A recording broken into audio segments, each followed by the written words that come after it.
እንዴት ናችሁልኝ? ሰላም የተወደዳችሁ የዛጎል ቤተሰብ ለጤና ለውበት እጅግ ጠቃሚ ስለሆነው ቀረፋ በዚህ ቪዲዮ የተወሰነውን ጥቅሙን ላውራላችሁ።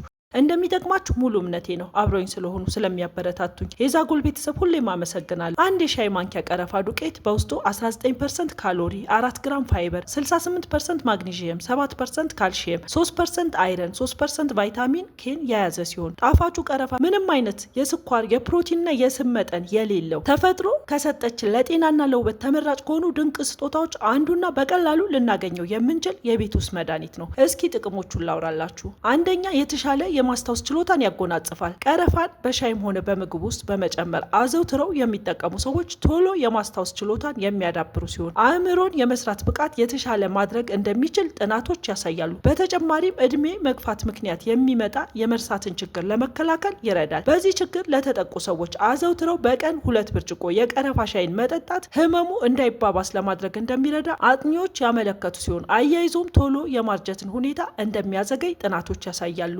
ሁለተኛ የወር አበባ መዛባትን ያስተካክላል። በተለያየ ምክንያት የሚፈጠርን የወር አበባ መዛባት ለማስተካከል በወር አበባ ወቅት የሚከሰትን ህመም ለመቀነስ የቀረፋ ሻይን ማዘውተር ፍቱን መላ ነው። አዘውትረው የቀረፋ ሻይን የሚጠጡ ሰዎች ከማይጠጡ በተሻለ የተስተካከለ የወር አበባ ዑደት እንደሚኖራቸው ጥናቶች ያሳያሉ። በተጨማሪ በወር አበባ ወቅት የቀረፋ ሻይን በቀን 2ና 3 መውሰድ ህመሙን ለማስታገስ የቤት ውስጥ መላ ነው። ሌላው ቀረፋ የሆርሞን መዛባትን ለማከም ድንቅ የቤት ውስጥ መፍትሄ ነው ተብሎለታል። ሶስተኛ ክብደትን ለመቀነስ ቀረፋ ክብደትን ለመቀነስ ከሚረዱ መጠጦች ውስጥ ጣፋጩና ተወዳጁ ነው። ቀረፋ ክብደትን የሚቀንሰው የደም ውስጥ ስኳርን በማስተካከል ሰውነታችን አላስፈላጊ ስብ እንዳያከማች በማድረግ ነው። ሌላው የቀረፋ ሻይን አዘውትሮ መጠጣት ሜታቦሊዝምን ያፋጥናል። ይህም ሰውነታችን ምግብን ወደ ኃይል የሚቀይርበትን ፍጥነት ስለሚጨምር በቀላሉ ካሎሪን በማቃጠል ክብደትን ይቀንሳል። ብዙውን ጊዜ ክብደት ለመቀነስ አስቸጋሪ የሚሆንብን አመጋገባችንን ማስተካከል አለመቻል ነው። ቀረፋ ደግሞ የጥጋብ ስሜት በመፍጠር ምግብ በጨጓራ ውስጥ ለረጅም ጊዜ እንዲቆይ በማድረግ ቶሎ እንዳይርበንና ከመጠን በላይ እንዳንመገብ ያደርጋል። ይህም በቀላሉ ክብደት ለመቀነስ ያግዛል። ማታ እና ጠዋት በቀን 2 ጊዜ 1 ሲኒ የቀረፋ ሻይ በመጠጣት አላስፈላጊ ክብደትን ይቀንሳል። እንዲሁም ሻዩን አዘውትሮ መጠጣት በሆድ ዙሪያ የሚፈጠርን ፋትንና ቦርጭን ለማጥፋት ያግዛል። አራተኛ መጥፎ የአፍ ጠረንን ለማስወገድ ለጥርስ ህመም ቀረፋ ለጥርስ ለድድና ለአፍ ንጽህና እንዲሁም ጤንነት መጥፎ የአፍ ጠረንን ለማስወገድ በርካታ ጥቅሞች አሉት። ቀረፋ በውስጡ ጸረ ባክቴሪያ፣ ጸረ ፈንገስና ጸረ ብግነት አንቲ ኢንፍላማቶሪ ባህሪ ስላሉት በባህላዊ ሕክምና በስፋት ጥቅም ላይ ይውላል። መጥፎ የአፍ ጠረንን ያጠፋል። ቀረፋ በአፍ ውስጥ የሚገኙ መጥፎ ጠረን የሚያመጡ ባክቴሪያዎችን የማጥፋት አቅም አለው። ስለዚህ አፍን ጥሩ መዓዛ እንዲኖረው ያደርጋል። የድድ በሽታን ይከላከላል። ጸረ ባክቴሪያ ባህሪ ስላለው በጥርስ ላይ የሚከማቹ ቆሻሻዎችን እና የድድ ማበጥን፣ መድማትን የሚያመጡ ተዋሲያንን ይዋጋል። የጥርስ ህመምን ያስታግሳል። ቀረፋ የጥርስ ህመምን የማደንዘዝና ብግነትን የመቀነስ ባህሪ ስላለው በተለይ ከቅርንፉድ ጋር ሲደባለቅ የጥርስ ህመምን ለጊዜው ያስታግሳል። የአፋችን ጠረን ጥሩ መስሎን በማይሰማን ሰዓት አነስተኛ የቀረፋ ስባሪ ማኘክ ወይንም ደግሞ 1 ሲኒ ቀረፋ ሻይ መጠጣት ጥሩ የአፍ ጠረን እንዲኖር ለማድረግ ይረዳል። በተጨማሪም ጥርሶን ሲቦርሹ በጥርስ ብሩሾ ላይ ካደረጉት የጥርስ ሳሙና ላይ በጣም ትንሽ በጣት ጫፍ የቀረፋ ዱቄት ነስንሶ መቦረሽ ጥርስን በደንብ ለማጽዳትና የአፍ ጠረንን ለማሳመር ይረዳል። አምስተኛ ለቆዳ ጥራት ቀረፋ ለቆዳ ጥራትና ውበት የሚሰጠው ጥቅም ብዙም አልተወራለትም። ነገር ግን የውበት መጠበቂያ አምራች ድርጅቶች በሰፊው ይጠቀሙበታል። ቀረፋ ለቆዳ ጥራትና ውበት እጅግ በጣም ጠቃሚ የሆኑ ተፈጥሯዊ ንጥረ ነገሮችን የያዘ ነው። በተለይም ጸረ ባክቴሪያና አንቲኦክሲዳንትስ ባህሪ ስላሉት ለቆዳ እንክብካቤ በስፋት ጥቅም ላይ ይውላል። ቡግርን ለማጥፋት፣ የቆዳ እርጅናን ለመከላከል፣ የደም ዝውውርን ለማሻሻል፣ ቆዳ ንጹህ ጤናማና የሚያበራ እንዲሆን የሞቱ የቆዳ ሴሎችን ለማስወገድ የቀረፋን ስክራብ መጠቀም ወሳኝ ነው።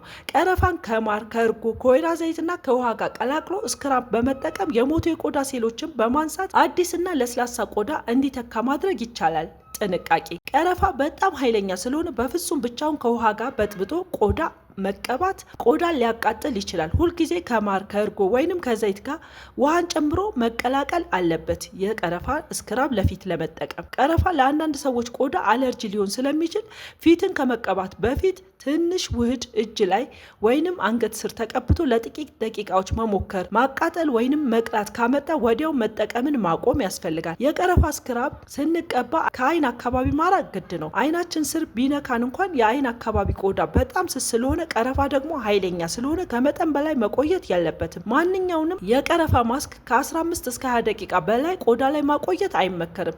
ሲቀቡት ትንሽ የማቃጠል የመለብለብ ስሜት ሊኖረው ይችላል። ይህ የተለመደ ነው። ነገር ግን በጣም የሚያቃጥለው ከሆነ ወዲያውኑ ይታጠቡት። ስድስተኛ የመተንፈሻ ችግርን ለማከም እንደ ጉንፋንና የአፍንጫ አለርጂ በሚኖር ሰዓት የቀረፋ ሻይን ከማር ጋር ወይንም ደግሞ ቀረፋና የዝንጅብል ሻይን በማዘጋጀት ሎሚ ጨምሮ ማታ ማታ ከመኝታ በፊት መጠጣት ከበሽታው ለመዳን ጠቃሚ መፍትሄ ነው። በተጨማሪም ቀረፋ በውስጡ በያዘው ለሰውነት እጅግ አስፈላጊ ንጥረ ነገሮች አማካኝነት በሽታ የመከላከል አቅምን እንደሚያሳድግ በመስኩ ያጠኑ ባለሙያዎች ይናገራሉ። በቀን 1 ሲኒ የቀረፋ ሻይ መጠጣት ወይንም ደግሞ በምንመገበው ምግብ ውስጥ ግማሽ የሻይ ማንኪያ ቀረፋ ዱቄት በመጨመር መጠቀም በሽታ የመከላከል አቅምን ያዳብራል። ሰባተኛ ከባድ የራስ ምታትን ያክማል። የራስ ምታት ህመም በሚኖርበት ወቅት 1 ሲኒ የቀረፋ ሻይ ጠጥቶ ለ5 ደቂቃ ተሸፋፍኖ መተኛት ሲነቁ ከበሽታው ነፃ ሆነው እንደሚነቁ ባለሙያዎች ይጠቁማሉ።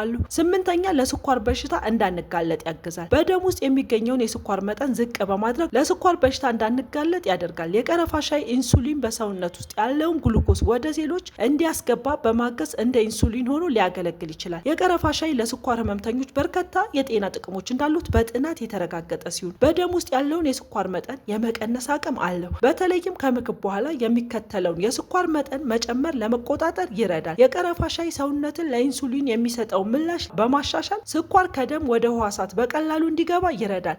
ይህ በተለይ ለታይፕ 2 የስኳር ህመምተኞች ጠቃሚ ነው። ቀረፋ መጥፎ ኮሌስትሮልን ኤልዲኤልን በመቀነስ የልብ ህመም ተጋላጭነትን ይቀንሳል። የልብ ጤናን ይጠብቃል። በተጨማሪም ጎጂ የስብ ኮሌስትሮል መጠንን ዝቅ ያደርጋል። በሰውነታችን የሚገኘው ጎጂ የስብ ኮሌስትሮል መጠን ዝቅ ለማድረግ ይረዳል። ግማሽ የሻይ ማንኪያ የቀረፋ ዱቄት በአንድ ብርጭቆ ውስጥ ጨምሮ ማፍላት ከዚያም ለጥቂት ደቂቃዎች አቆይቶ መጠጣት ወይንም በቀን ከ1 እስከ 2 ማንኪያ ቀረፋን በምግብ ውስጥ ማካተት ለስኳር ህመምተኞች በቂና አስፈላጊም ነው። በተጨማሪም ቀረፋ የደም ካንሰርና የደም መርጋት ችግርን ለመከላከል ይረዳል። በተለይም ከክብደት መጨመር ጋር በተያያዘ የሚከሰትን የደም መርጋት ችግርን ያስወግዳል። ለልብ ህመም ተጋላጭነትን ይቀንሳል። ለካንሰር ተጋላጭነትን በከፍተኛ ሁኔታ ይቀንሳል። ቀረፋን በምን መልኩ መጠቀም እንችላለን? በሻይ መልክ የቀረፋ እንጨቱን ወይንም ዱቄቱን በመጠቀም አፍልቶ ከማር ጋር መጠጣት እንዲሁም መጠጣት ይቻላል። የተለያዩ ጭማቂዎች ጋር ደባልቆ መውሰድ፣ እርጎ ውስጥም ጨምሮ መጠቀሙ አላስፈላጊ ስብን በቀላሉ ለመቀነስ ይረዳል። ክብደትን ለመቀነስ የበለጠ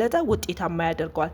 የቀረፋ የጎንዮሽ ጉዳቶች የአለርጂ መከሰት ቀረፋ በአንዳንዶች ላይ አንዳንድ የአለርጂ ምልክቶች ሊያስከትል ይችላል። ለምሳሌ ማሳከክ፣ መቅላትና ሽፍታ፣ የጉበት ችግር። የኮምፓን ንጥረ ነገር በቀረፋ ውስጥ በመኖሩ በቀን ከ2 ብርጭቆ በላይ የቀረፋ ሻይ መጠጣት በተለይ የጉበት በሽተኞች ላይ ጉዳት ሊያደርስ ይችላል። ደግሞም የጉበት ህመም ላለባቸው ቀረፋን በምግብ ውስጥ ማካተትም ሆነ በሻይ መልክ መጠጣት አይመከርም። በተቻለ መጠን ከቀረፋ እንዲርቁ ይመከራል። ለእርጉዝ ሴቶች የቀረፋ ሻይ መጠጣትም ሆነ በምግብ ውስጥ አዘውትሮ መጠቀም ለአደጋ ሊያጋልጥ ስለሚችል ጥንቃቄ ማድረግ እንደሚያስፈልግ ባለሙያዎች ይናገሩለታል። የተወደዳቸው የዛጎል ቤተሰብ አብረውኝ ስለቆዩ ስለተከታተሉኝ ከልብ ነው የማመሰግነው። ከቪዲዮ ጠቃሚ መረጃ እንዳገኙ ሙሉ እምነቴ ነው። አስተያየትና ጥያቄ ካለ በኮመንት ላይ ጻፉልኝ። ደስ ብሎኝ ነው የማወራው። ቪዲዮን ከወደዱት ላይክ እና ሼር በማድረግ ለሌሎችም እንዲደርስ ያድርጉ።